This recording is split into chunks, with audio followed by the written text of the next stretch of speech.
क्रोध कब आता है?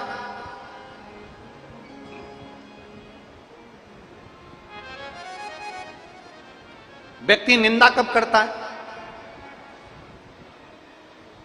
कोई भी कब निंदा करता है? क्रोध कब आता है? निंदा कब करता है व्यक्ति? निंदा कब करता है?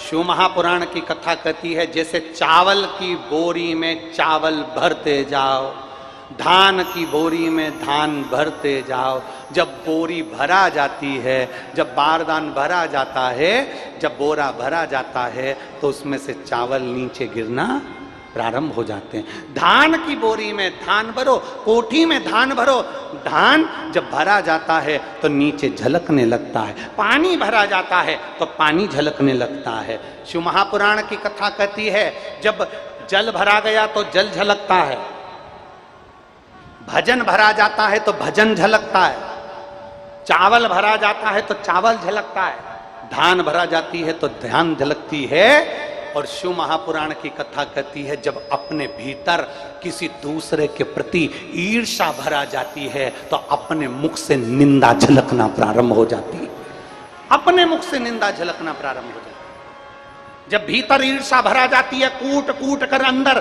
किसी दूसरे के प्रति ईर्ष्या भरा जाए, किसी एक व्यक्ति के प्रति ईर्ष्या भरा जाए तो उसके लिए लोग निंदा करना प्रारंभ कर देते हैं। जब दुनिया के लोग तुम्हें निंदा करते दिखें, समझ लेना उसके अंदर ईर्ष्या भरा गई है, और इतनी भरा गई कि वो झलकना प्रारंभ कर दी है। उसके भीतर अहंकार इतना भरा गया कि वो झलकना प्रारंभ हो गया। चावल भराता, चावल झलकता, जल भराता, जल झलकता, भजन भराता, भजन झलकता।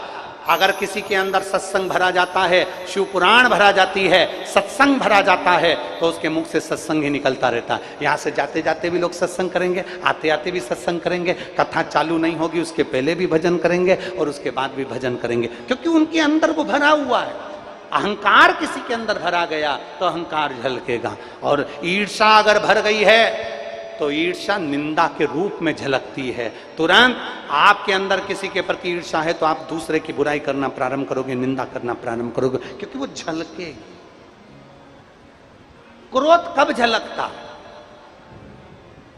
क्रोध कब झलकता है? जब भीतर अहमता आ जाती है। अहमता, क्रोध झलक लगा। देवराज को क्रोध आ गया।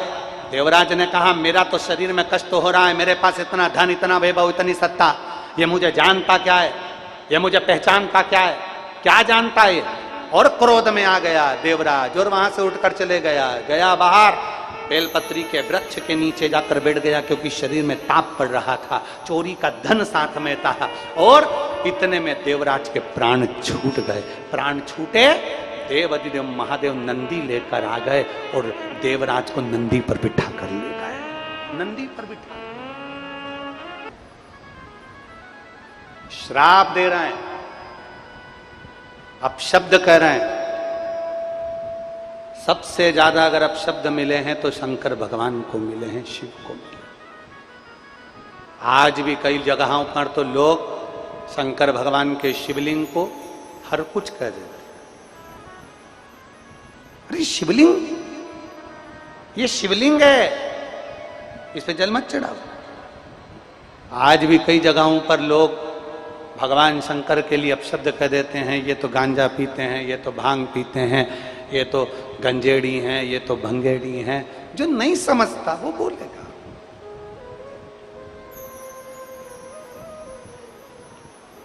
जो नहीं समझ रहा वो बोलेगा। और निवेदन आप सबसे, जितने आस्था चैनल पर कथा सुन रहे हैं, जितने फेसबुक यूट्यूब पर कथा सुन रहे हैं, जितने इस छत्तीसगढ़ की पवित्र भूमि गंडई में बैठकर शिव महापुराण की कथा सुन रहे हैं, लाखों की संख्या में आप आए हैं, पंडालों में जगह नहीं है, लाखों की संख्या में आप पहुंचे। आपसे निवेदन है, बन सके अपनी वाणी से किसी के दिल को प्रसन्न करने का प्रयास करना, पर किसी के दिल को अपमानित करने का प्रयास ना करिए, किसी को अपशब्द ना कहिए।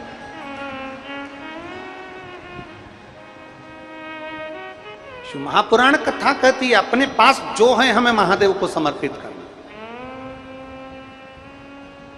कितना छोटा सा संवाद है, सारी समस्या का हल जम के बोलो जरा, जम के, एक लोटा। कितना छोटा सा संवाद है। अब कहीं हमने कभी अपनी शिव महापुराण में तुमसे कहा कि 15,000 रुपए की ये सामान लिया ना, 5,000 रुपए का ये सामान लिया ना, 1,000 का ये सामान लिया ना, 500 रुपए का ये सामान लिया ना, 200 रुपए का ये सामान लिया ना।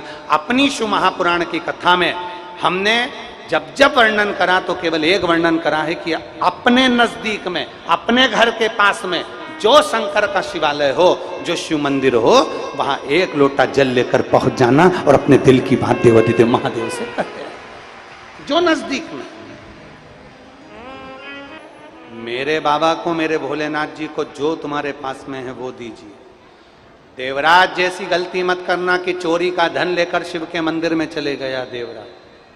हमें नहीं जाना, हमें गलत विचार लेकर, हमें गलत सोच रखकर, गलत दृष्टि रखकर, गलत विचार के साथ कभी भगवान के मंदिर मत जाना। निवेदन है, वो कहते हैं ना, राम राम जपना, जम के बोलो जरा, राम राम जपना, पराया माल अपना। मुख में राम, बगल में छुरी, ऐसा काम करके भगवान के पास ना जाइए।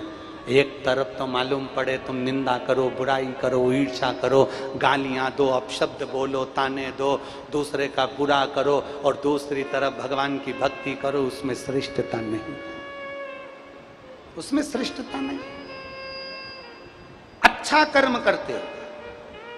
देवराज चोरी का धन लेकर शंकर जी के मंदिर चले गए, देवराज चोरी का धन लेकर शिव के मंदिर में चले गए। शरीर में ताप पड़ रही थी, बुखार आ रहा था, ठंड लग रही थी, मंदिर में दुबक कर बैठ गए। उनको नहीं मालूम कि यहाँ शिव महापुराण की कथा हो रही है, उनको नहीं मालूम कि शंकर की भक्ति हो रही है, शिव महापुराण की कथा का महत्व क्या है, ये देवराज को नहीं मालूम। अगर जानते तो शायद गलती ना करते। देवराज के जीवन में एक बस शिव महापुराण की कथा चल रही थी। कथा चलते चलते जो विप्र था, वो जो ब्राह्मण थे, जो सुंदर आनंद में ब्राह्मण देवता कथा कर रहे थे, संत कथा कर रहे थे, साधुवर कथा कर रहे थे, और चिल्लाकर बीच बीच में हर हर महादेव बोल रहे थे। जैसे ही हर हर महादेव कहते, देवराज को गुस्सा आता, क्योंकि उसके मस्तिष्क में दर्द हो रहा था, उसके सिर में दर्द हो रहा था, शरीर में ताप पड़ रहा था, ठंड लग रही थी, बुखार लग रहा था।